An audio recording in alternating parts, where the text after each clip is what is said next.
welcome back to ColumbusRotary Peter Mansoor. Dr. Peter Mansoor, U.S. Army, Colonel U.S. Army retired, was a distinguished graduate of the West Point of the United States Military Academy. He commanded an armored brigade in Iraq during the dark days of the Iraq War, 03 and 05. He served as General Petraeus' executive officer during the highly successful surge. After 26 years of distinguished service, he retired from the Army, came to Columbus, earned a PhD in military history at The Ohio State University. He's the author of several books which are published in the Bulletin, I believe. He currently sits in the General Raymond E. Mason Chair of Military History at The Ohio State University. Another side of Peter that I didn't know about is he is becoming Buckeyized. He not only attended the spring football game, but if you call Peter on his home phone and get his voicemail, you'll hear a very nice message ending in "Go Bucks."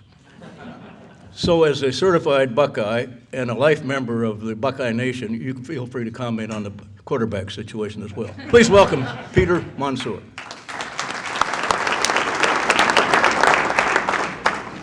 Thanks, Paul, for that introduction. I think it would be easier to solve the war against ISIS than to solve the quarterback situation right now. So I'll leave that one alone. Appreciate the opportunity to speak to you again, and lots to talk about. I was asked not to go beyond just ISIS and give an update on the Middle East as a whole, so I'll start with the good news. Okay, now on to the bad news. I think if you look at the Middle East writ large, there's two interlacing things that are happening, and you could put what's happening in various countries into one of these two buckets. The first would be Iran's attempt to gain hegemony over the Middle East. It views itself as the primary power in the Middle East, and it has used proxy forces to gain strength in various places: Iraq, Syria, Lebanon, now Yemen. And this is very disconcerting to the other great power in the Middle East, not necessarily a militarily great power, but a great economic power, and that's Saudi Arabia. Another way to divide that would be between Sunni Islam and Shia Islam, but I really don't think that that is all that's at play. Certainly there are sectarian differences, but this is a great power game. And both nations want to be the dominant force in the Middle East, and so they oppose each other on various battlegrounds. You can take, and it makes for some strange bedfellows, by the way, around, and I'll walk around the region here in a second. The second thing that's going on is the rise of radical Islam and the U.S. attempt, and other nations as well, to defeat and destroy some of these groups, such as ISIS, but there are others. Jabhat al-Nusra, which is an al-Qaeda affiliate in Syria. There are dozens and dozens of these groups that are affiliated with ISIS or al-Qaeda popping up around the Middle East, having a huge impact in places like Libya, Yemen, Syria, Iraq, and so forth. And it makes for some strange bedfellows. For instance, in Iraq, well, we support the Iraqi government, so does Iran. So does Saudi Arabia, in as much as it wants to see ISIS destroyed, but not so much as it wants to see Iran take over in Baghdad. And in Saudi Arabia's view, our invasion accomplished exactly that goal, that Iran now has primacy of power in Baghdad and controls Iraq, if not directly, then certainly indirectly through its proxies. In Syria, you have Saudi Arabia and Turkey supporting the insurgents, supporting groups like Jabhat al-Nusra, which they would like to see overthrow Bashar al-Assad, who's supported by Iran. We initially, as in President Obama, drew a red line, said, or not a red line, but he said that he would like to see Bashar al-Assad go, leave power, leave office. And yet that would mean that the insurgency would take over, and the insurgency today is composed mostly of radical Islamists, which is why you've seen the president back off his rhetoric. But does that mean we want Bashar al-Assad to remain in power? Well, hardly, because that means Iran would win. And we'd like to see ISIS destroyed there, but ISIS is, again, on the side that's opposing Bashar al-Assad. Does that mean Saudi Arabia likes ISIS? Well, maybe, maybe not. I mean, it is extremely confusing. In Libya, a nation that in which we helped oppose the government of Muammar Gaddafi, but then we didn't remain or help the Libyan government achieve any kind of stability in the country. You've had now an uprising, and it's basically in a state of civil war between tribes supported by Al-Qaeda and the former, pieces of what used to be the government under a former Libyan colonel who's now, and they're now supported by Egypt and Saudi Arabia, where obviously the radical Islamists support the other side. And that is having an impact on the West. You saw it, maybe a story in the paper today about these thousands and thousands and thousands of migrants leaving the shores of Libya heading for Italy, now up to upwards of 200,000 in migrant camps, and they're flooding Europe, getting away from the fighting. And the latest conflict in Yemen, where this is a nation where only a year and a half ago or so, President Obama declared that it was going to be one of the showpieces of his counterterrorism strategy. And it's now fallen apart. The Houthi rebels, who are Shia, have taken control of the capital, or most of it. The government that fled is supported by Saudi Arabia. Saudi Arabia has entered the conflict with airstrikes. Iran tried to send weapons into Yemen via sea. We sent a carrier battle group to prevent that. In response, Iran just took a cargo ship flagged in the Marshall Islands, former U.S. territory. And on it goes. And we had to withdraw, by the way, our special forces teams from Yemen who were combating Al-Qaeda in that country. And now the Al-Qaeda affiliate, Al-Qaeda in the Arabian Peninsula, is taking control of portions of Yemen, and they will use that as a base from which to launch attacks against the West. So you can see how these things get intertwined, and it's hard to disentangle them.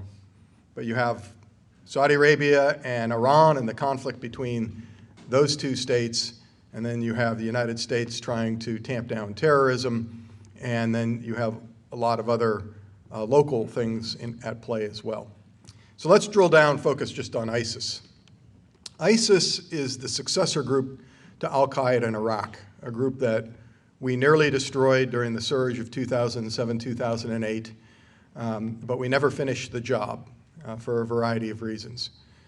One of the reasons is the surge ended, but another reason is Nouri al-Maliki decided that opposing the Jaish al-Mahdi, a militia organization beholden to the fiery cleric Muqtada al-Sadr in the city of Basra, was more important than finishing the campaign against al-Qaeda up in Mosul. He viewed al-Qaeda as pretty much dead, and therefore he shifted his focus. That has had its advantages as well, and had Maliki kept the country together, which it seemed in the summer of 2008, he was on the path of creating a multi-sectarian, multi-ethnic government that could be a government for all Iraqis. But then the power went to his head. And especially after he lost the election of 2010, he decided to turn on the very people that made it possible for him to defeat, and for us to defeat al-Qaeda in Iraq in the first place, and that was the Sunni people of Iraq. In the election of 2010, Ayad Alawi won. He is a secular Shiite, had the support of most of the Sunnis and all of the non-sectarian groups, all of the secular groups.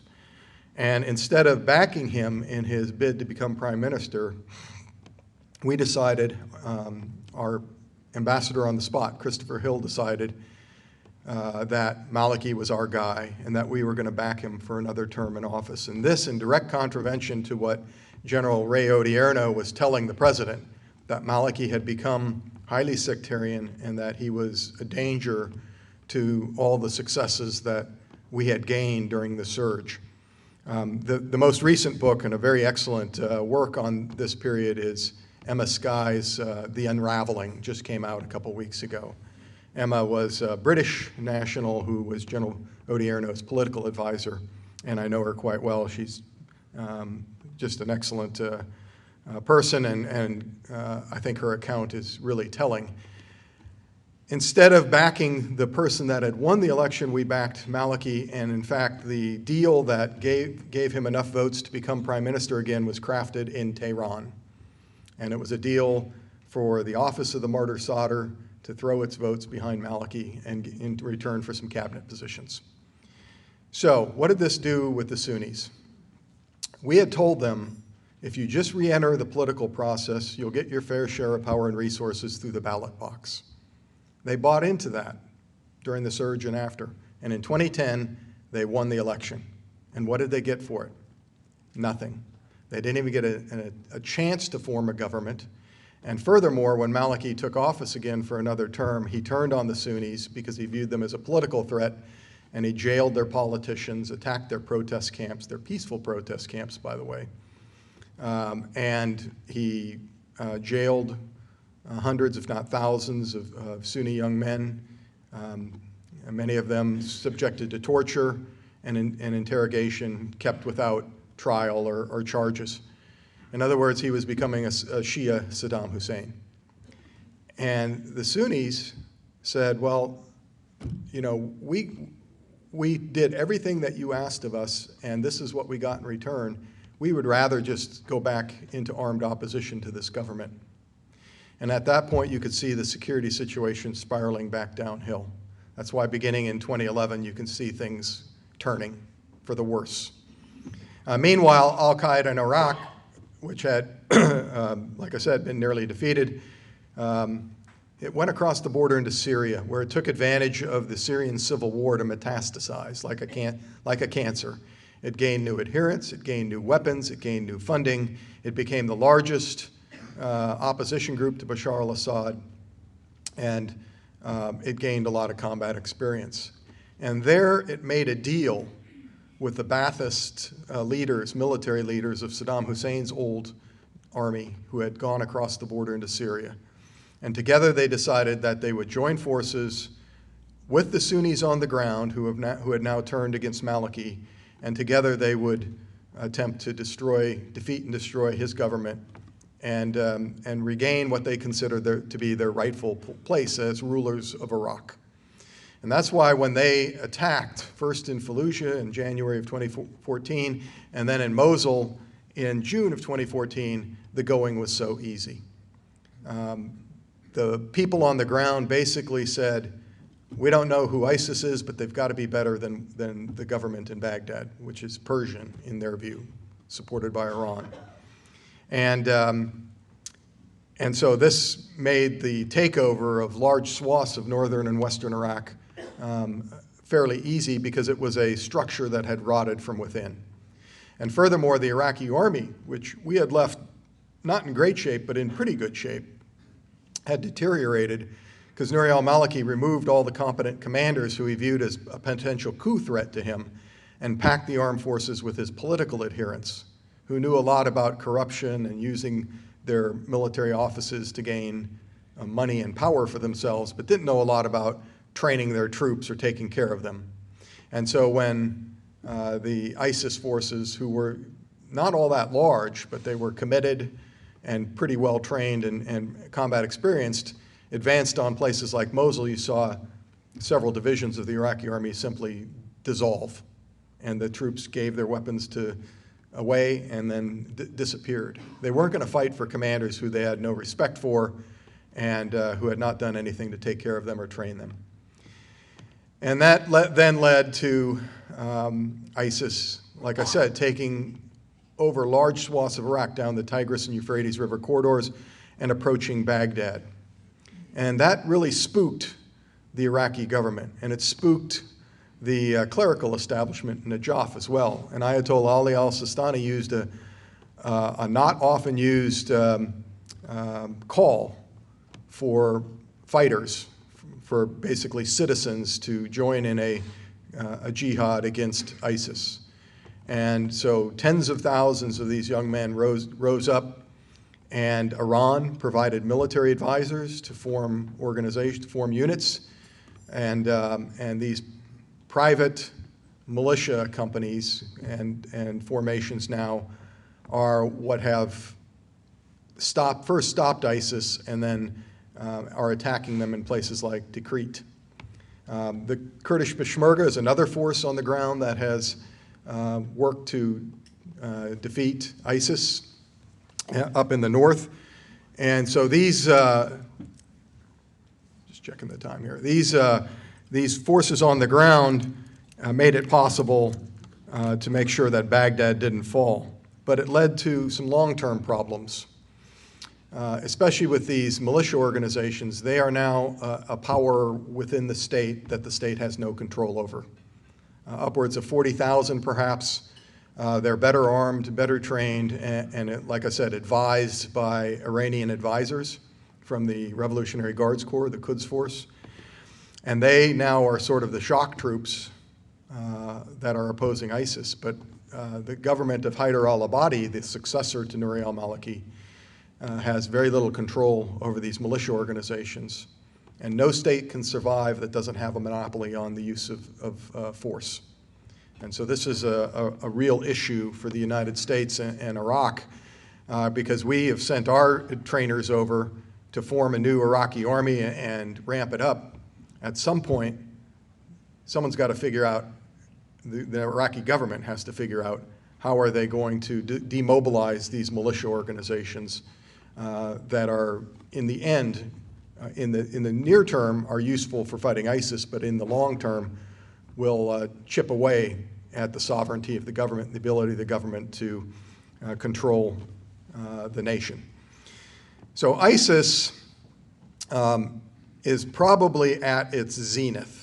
I don't see it taking over more ground, but that doesn't necessarily mean it's going to collapse in on itself either. It has proven more capable of governing than al-Qaeda in Iraq, which was horrible at governing. And I think that's because this union with the former Ba'athists, or with the Ba'athists of Saddam Hussein's defeated army, has provided it finally a degree of competence in taking care of territories, governing, developing strategy, and that has really, you have now a combination of a pretty good military brain on one hand and fervor and good fighters on the other, and that has made not necessarily a marriage made in heaven, I would go the other direction, but it has made for a very competent adversary. We continue to plink away with our airstrikes, but all the easy targets have been hit. ISIS has learned how to disperse into urban areas. Very difficult now to find targets to destroy them. And oh, by the way, since the airstrikes began, we've killed maybe 6,000 people, even if they're all fighters. The fact is that the influx of jihadists from outside the Middle East has equaled about the same number.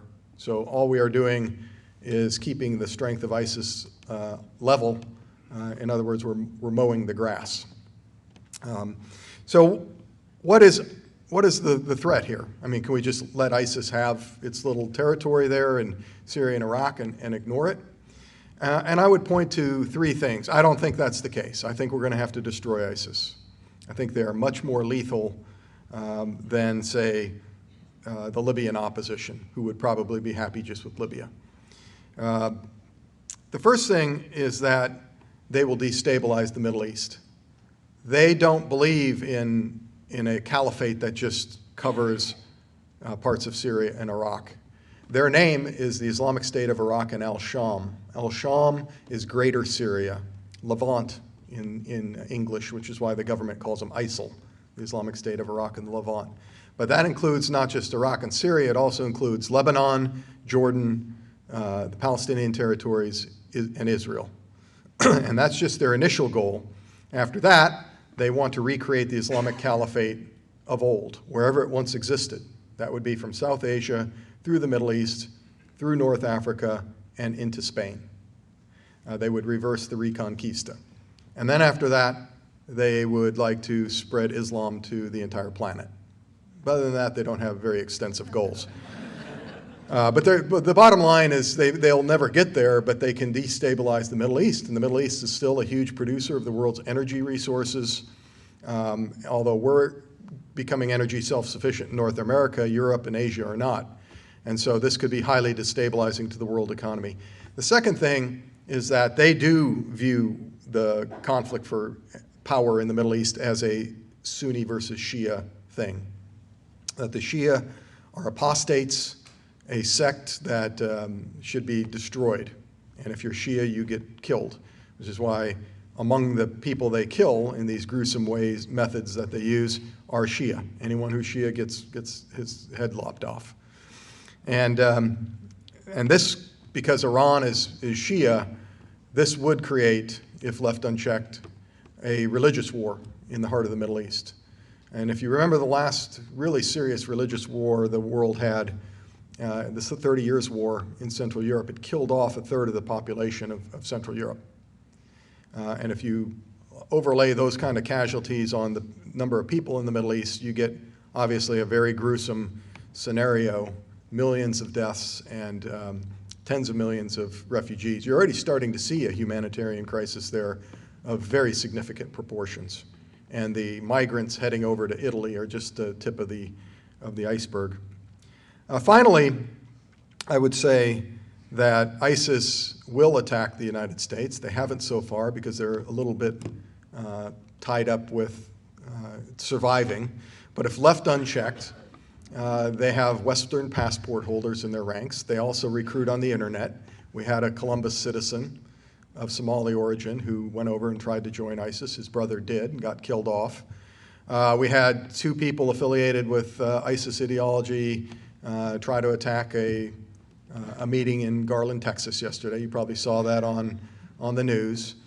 And you see these bits and pieces here and there around the United States and in Canada as well, and certainly with the Charlie Hebdo attacks in Europe. And again, this will just snowball, and there will be more and more of these kind of attacks if we allow ISIS and its ideology to go unchecked.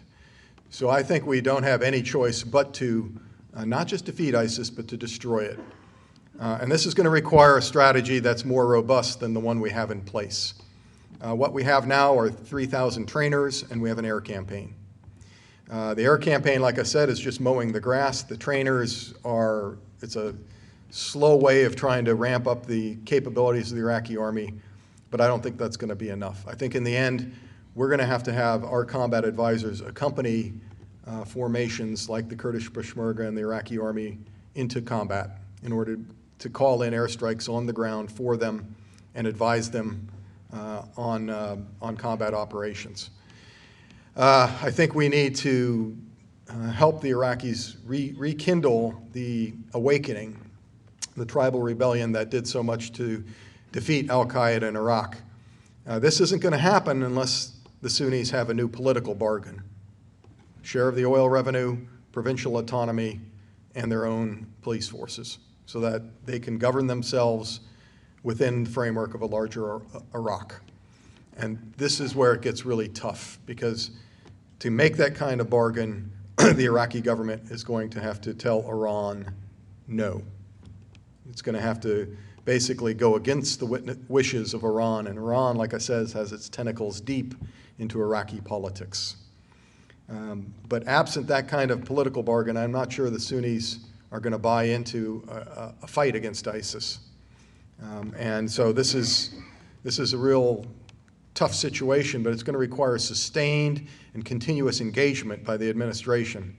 Unfortunately, it's an engagement we haven't seen yet from this administration, where the president gets personally involved. And President Obama has basically turned the Iraq file over to the vice president, Joe Biden. And I don't think that's going to get it done. And then finally, what we need is a hybrid campaign to destroy ISIS. A hybrid campaign being conventional and irregular forces fighting together for a common cause. The conventional ground forces would be the Iraqi army, the Kurdish Peshmerga, and the irregulars would be the Sunni tribal auxiliaries that can be created under the right circumstances, and any sort of free Syrian moderate forces if we can find these mythical moderates that supposedly exist in Syria, and I'm not sure there are many left. And then what we bring to the table is the ability to arm and train these organizations, a very robust air presence, and like I said, combat advisors. And I think working together and within a multinational coalition, we can destroy ISIS. And it may not be a quick campaign, but it's one that has to be fought. Okay, I think we have about 10 minutes left.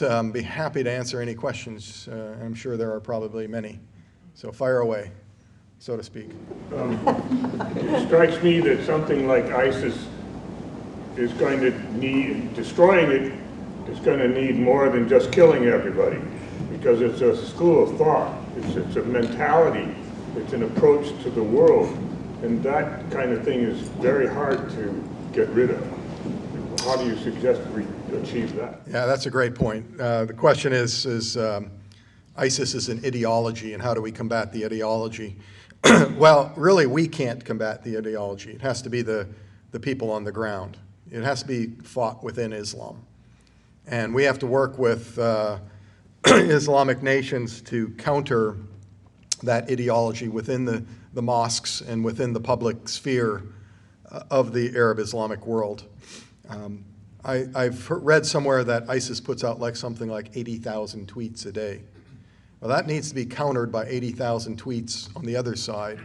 And it can't be American tweets. It's got to be tweets from within the region. And this is going to be a very long-term struggle. You can't just snap your fingers and make an ideology go away. And so the Islamic world has to find a better way forward. It's got to be, A, shown that this way leads to death, and no other future other than that, and that there is a better way where the Islamic Muslim people can be taken care of, and they can find a better path forward for themselves and their families, and that has got to be a nonviolent path. We haven't, unfortunately, seen their Gandhi or their Mandela step up to the plate yet, but I'm hoping, beyond hope, that they'll find one. Yeah, follow up? In some ways, their approach to religion rewards them to die. Isn't that how we got the people to run into the World Trade Center? Right. We have to remember, before we paint all of Islam as a very violent religion, that the people that do this are a very minute minority. I mean, less than 1/10 of 1% who adhere to these sort of Messianic beliefs. Christianity went through this phase as well. And Islam is a religion that's 700 years newer than Christianity. And so if you back up 700 years in the Christian religion, that's the beginning of the wars of religion, which eventually led to the 30 Years' War, and then eventually to the Treaty of Westphalia, where state and religion separated. Islam has not yet been through this phase. Hopefully it won't take 700 years to get it there. I think the speed of modern communications might accelerate the process, but I think that's what's happening now. In the very back, you were first. Any mention of Jordan? I haven't heard the word. Does Jordan have a role in all this? Yeah, Jordan, of course, they had their pilot captured and killed in the most gruesome manner. The king has signed up to the campaign to destroy ISIS.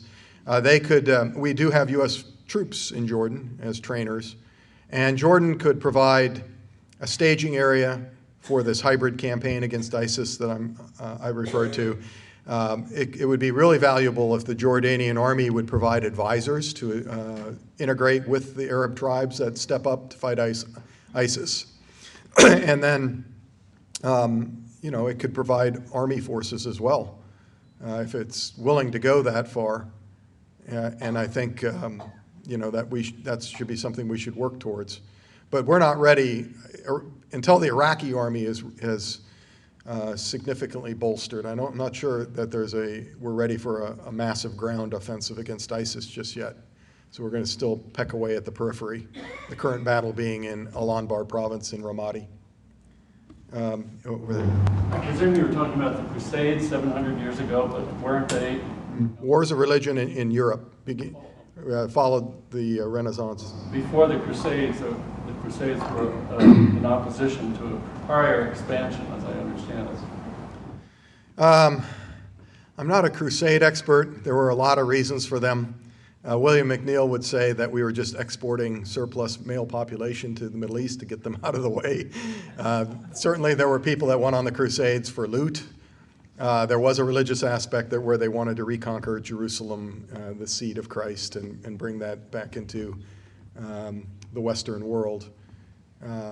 Those were around about 400 years before the period I'm talking about. The period I'm talking about centers around the Reformation and the battles within Christendom, which eventually became Protestant versus Catholic. You mentioned the new book, The Unraveling. Does the author conclude there was any one particular nation that is responsible for the unraveling? Primarily, it's Nouri al-Maliki who's responsible for the unraveling, but aided and abetted by some really bad policy decisions by the Obama administration, primarily in supporting him when we knew that he was going down a very sectarian path and that his continuance in office would fracture the coalition we had created during the surge with the Sunnis to fight al-Qaeda. That side, yeah. What effects do the Russian and Chinese expansionist moves have on the Middle East? Not much. China's not really involved. They buy a lot of oil, but they haven't gotten involved in any other way. Russia does send weapons to Bashar al-Assad, but they have their own problems in Ukraine now. Primarily, they act as a check against any sort of UN resolutions because they have vetoes in the Security Council. And that's really their primary role as a blocking force, if you will. There seems to be a disconnect between your estimate of 1/10 to 1% radical Muslims who follow the origination of Muhammad back to the 6th century, and 1.6 billion Muslims in the world. And the young lady that wrote The Infidel and The Heretic, her recent book, predicts it's 3%. That would make 48 million radical Muslims in the world, including one heck of a lot of imams who are promoting, the Sharia law and killing the infidels. Yeah, 48 million is a big number. It is a big number, and that's quite a bit different than your number, which is very small. I don't see it on the ground, though. ISIS has between 40 and 50,000. Al-Qaeda is much, much less powerful than that. So in terms of people actually willing to take up arms, the number isn't close to what she's saying. Yes. Yeah, Peter, when you talk about the unraveling, didn't it really start back in '03 when we had Richard Bremer there? I think in your earlier speeches, I think you had said... Jerry Bremer, yeah. When we went and outed all of the Shia, or what have you, not Shia, but the Sunnis, that really started the whole... Yeah, I don't want to relitigate the Iraq War, but yes, the decision to invade Iraq in the first place, you can point to that, strategically misguided and led to a terrible outcome. I think we had righted the ship during the surge, and unfortunately, we let that opportunity slide and go by the wayside with another bad policy decision. And historians will have a field day with this for generations, but that'll just keep us employed, hopefully. Why is it so easy for people to get weapons and different kind of material in order to fight these wars? It just seems that that never seems to be an issue. Hey, I want to fight a war. I'm anti this, anti that. I can get weapons. The Middle East is awash in weapons. It's it's the NRA's dream. Every household in Iraq has an AK-47 and 2 clips of ammunition. It's just the way it was. They actually had more than that, and then we'd go in and search their homes. We'd take all the excess weapons and leave them with 1 AK-47 and 2 clips of ammunition. We had to reduce it to that level. So yeah, Where do they? they come from Russia. They come from the United States. They come from Europe. There's plenty of merchants of death willing to sell weapons to, and a lot of them are sold for legitimate reasons, but then when a state collapses, they fall into the hands of other people. Wow. Yes? Do you think that right now we should have any particular travel concerns around the world? Absolutely. But I'm not the one to tell you where to go and where not to go. I just look at the State Department website. There's portions of the Middle East I would stay away from. But what about Italy? Italy's fine. I'm going to go to Italy next May. So, yeah, no problems with Italy. Yes.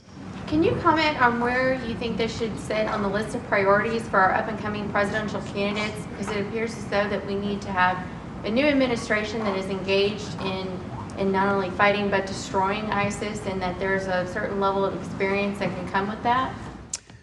So the question is the next administration or the presidential candidates, where should this be on their priority list? Exactly. Okay. I think it is probably the most pressing foreign policy priority today. And there's a lot of other things going on in the world, but this is the only one that I think could have a substantial and direct impact on our national security. There's a lot of other things that affect our economic well-being, our relationship with China, our relationship with Europe, and so forth. But I don't think the disputes over the Senkaku Islands or the East China Sea are going to flare up into outright violence. As long as we manage our relationship with NATO correctly, I don't think Ukraine will collapse or end up with U.S. forces engaged. But ISIS won't go away unless we make it go away. And so what I'm going to be listening to from the presidential candidates is what is their strategy for doing that? And how far are they willing to go in the employment of American force? Because it's my view, and I know other people would disagree, but this administration has not gone far enough and probably won't. And so I want to know what the next administration is going to do in that regard. Yes? Are you thinking then that it needs to be significant boots on the ground back over there and define Not necessarily significant boots on the ground. I have in the past have given a figure of 15 to 20,000, which would be a very robust advisory, train and equip effort, a very robust air campaign, and also some ground forces for specific battles that would actually engage in ground combat. We provide the kind of capabilities that the forces on the ground just simply don't have. If you look at the Second Battle of Fallujah, for instance, there were mechanized units with tanks and Bradley fighting vehicles engaged. If you're looking at trying to win back Mosul, where are those armored forces? They really don't exist in strength in the Iraqi army. And so that's the kind of knockdown, drag out, heavy lifting capability that we bring to the fight. And the good thing is they don't have to be occupiers, right? We can go in, fight the battle, and let the Iraqis take care of the aftermath. This is the kind of thing that our armed forces are good at. And because it's in our national interest, I don't think we should take those off the table just yet. And I'm sorry, I don't think we have time, right? Or one more question. one more in the very back then. So can you just give your opinion on, we've been very lucky here not to have major problems from overseas, people coming over and bombing and things like that. Can you speak about how vulnerable our mentality is in this country and what we might do to prepare for or be aware of such things? I think the Americans are much more prepared for an attack like that than they were before 9/11. Because 9/11 occurred, and because we've been fighting now a war against al-Qaeda since then, I think Americans understand that terrorist events are going to occur. Let's just say we have another 9/11 style attack. You could imagine a number of scenarios that I won't go into here. How would Americans deal with it? We'd be shocked. We'd search for scapegoats as to why we weren't able to adequately defend ourselves, and then we get on with our lives. And we would probably be seeking justice and revenge overseas for whatever group did it. So I think the Americans are a little bit more hardened to terrorism than they were in the before 9/11. The outlier there would be if it's a nuclear weapon, right? If a terrorist group ever got a nuclear weapon and took out an American city, that would be, obviously a significant emotional event for all of us. Thank you. Thank you very much.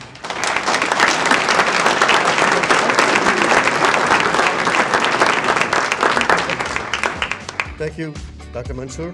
Thank you.